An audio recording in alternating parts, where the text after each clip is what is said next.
రాష్ట్రాలే కాదు, త్వరలో మొత్తం మధ్యప్రదేశ్, జార్ఖండ్, గుజరాత్ అన్ని రాష్ట్రాల్లో ఉన్నటువంటి మా జయగౌడ్ సోదరులు ఖండన పంపిస్తారు. మీ అందరికి కూడా త్వరలో అవన్నీ పంపిస్తూ ఉంటాం.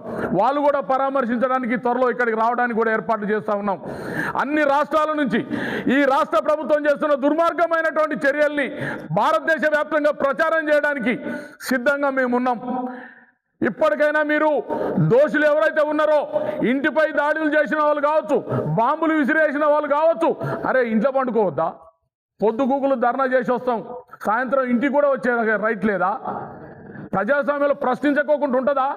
నిన్న మీరు కూడా అదే చేసుకున్నారు కదా. ఒక గవర్నమెంట్ మీద ఇంకో గవర్నమెంట్ అదే చేసింది కదా. ఈరోజు వీళ్ళు చేస్తే నీకేంటి? వాళ్ళు ప్రశ్నించింది ఏమైనా చేయగలిగితే చేయగలగండి, అంతేగాని ఇళ్ల మీద దాడి చేస్తామంటే, కుటుంబాలపై దాడి చేస్తామంటే, లేకపోతే ఎదుగుతున్న నాయకుల్ని భయభ్రాంతులకు గురి చేస్తామంటే ఒప్పుకునే ప్రసక్తే లేదు. అన్నగారి వెంట 2 రాష్ట్రాల్లో 1 కోటి మంది గౌడ బిడ్డలు మేము ఉన్నాం.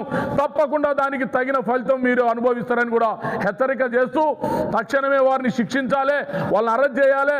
మరి పెట్టిన కేసు కూడా తీసుకునే పరిస్థితి లేదు, పోలీస్ స్టేషన్కి పోయి కంప్లైంట్ ఇచ్చే పరిస్థితి లేదు. కాబట్టి దీనిపై తక్షణమే దానికి మీరు ఏం చేయాలో మీరు చేయండి, లేకపోతే మేమేం చేయాలో కూడా మాకు తెలుసు. చట్టం మీకొక్కలకే కాదు, మేము కూడా లా చదివినాం. నేను హైకోర్టు అడ్వకేట్నే. ఈ సమాజానికి ఏం జరగాలో ఏం జరగదో కూడా మాకు అందరికీ తెలుసు. మీరు చేస్తున్న పరిపాలనలో ఏమేం జరుగుతుందో కూడా మాకు తెలుసు. తప్పకుండా మానవ హక్కుల కమిషన్లో కంప్లైంట్ చేస్తాం, జాతీయ మానవ హక్కుల కమిషన్ ఇక్కడికి తీసుకొచ్చే ప్రయత్నం కూడా చేస్తాం. కాబట్టి సోదరులారా, మీ అందరికీ కూడా పేరు పేరున ధన్యవాదాలు తెలియజేస్తున్నా. ఈ రాష్ట్రంలో ఉన్న గౌడ సంఘాలకు, సోదరులకు, అన్ని పార్టీల్లో ఉన్నటువంటి గౌడ పెద్దలకు కూడా విజ్ఞప్తి చేస్తా ఉన్నా, ఒక మంత్రి స్థాయి వ్యక్తికే భద్రత లేకపోతే రేపు మన బతుకు ప్రశ్నార్థకం అవుతుంది. రేపు మీ ఇంటి దాకా సమస్య వస్తే ఆ రోజు మీ తరపున నిలబడేవారు ఉండరు. గుర్తుపెట్టుకోండి.